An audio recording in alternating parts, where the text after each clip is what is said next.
দোকানের ভিতরে ভেঙেছিল, শেষ করে দিল। একটু সময় দিল না আমাদের, কোনো মালপত্র কিচ্ছু বের করতে পারিনি আমরা। দোকান থেকে কোনো মালপত্র বের করতে পারলাম না, সব হয়ে চুড়ে চাল চাল সব ভেঙে দিয়েছে, কিচ্ছু নয়। সরকার থেকে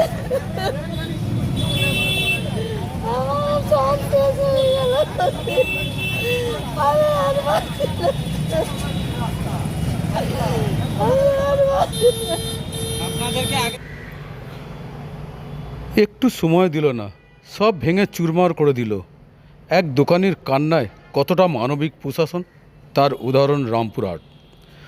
মুখ্যমন্ত্রীর নির্দেশ মতন দখল হওয়া ফুটপাত মুক্ত করতে হবে, সেই নির্দেশ মতো আজ সকালেই রামপুরহাট মহকুমা শাসকের নেতৃত্বে ফুটপাত মুক্ত করতেই কাজ শুরু করলো। গতকাল রামপুরহাট পৌর প্রশাসন ও কাউন্সিলরদের নিয়ে বৈঠকের পর রাতে উচ্ছেদের জন্য মাইকিং করা হয়। আর সাত সকালে রামপুরহাট শহরে বুলডোজার দিয়ে উচ্ছেদ অভিযান শুরু করলো প্রশাসন। কালকে রাত 8টার সময় মাইকিং করে পুরসভার গাড়ি এসে যে তোমাদের ফুটপাত সকাল 7টার মধ্যে, রাতের মধ্যে ঘটিয়ে 7টার মধ্যেও উচ্ছেদ করতে হবে। কোনো দুঃখ পাইনি, দুঃখ এই কারণে পাইনি, সরকারি জায়গা সরকার ফেরত নিবে, কোনো ব্যথা পাইনি, খুব খুশিতে ছিলাম। এত টাকার মাল ভরেছি, একটার সময় চেয়েছিলাম যে আমাদের কিন্তু গরিব মানুষ, ভাঙা বাড়ি, ঘরে রাখার জায়গা নেই। সকালে একটা বাড়ি ব্যবস্থা করলাম, পরের বাড়ি মালটা বের করে নিয়ে যাবো, সকালবেলায় মাল বের করছি, সামনেটা ভেঙে ফেলেছি, যে কোনো টাইম দিয়ে হবে না। কেন দিয়ে হবে না, কেন দিয়ে হবে না, এটা হচ্ছে প্রথম কথা।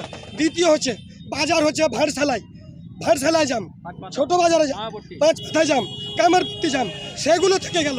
আমাদের এইটাতে নজর পড়ে গেল কেন?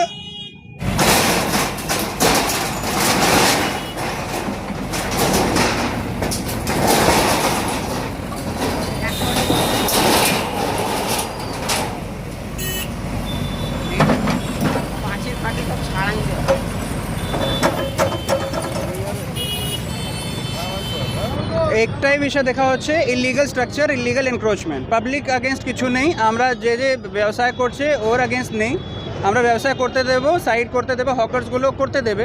বাট ইলিগাল কংক্রিট স্ট্রাকচার যদি রাস্তার উপর হয়ে আছে, ড্রেন উপরে হয়ে আছে, ওটা নিয়ে অনেক অসুবিধা পাবলিককেই তো হচ্ছে। আমরা পরিষেবা ভালো করে প্রোভাইড করতে পারছি না, আরবান এমিনিটিস যেরকম থাকে সেরকম আমরা প্রোভাইড করতে পারছি না। সেই জন্য it is only against illegal structures.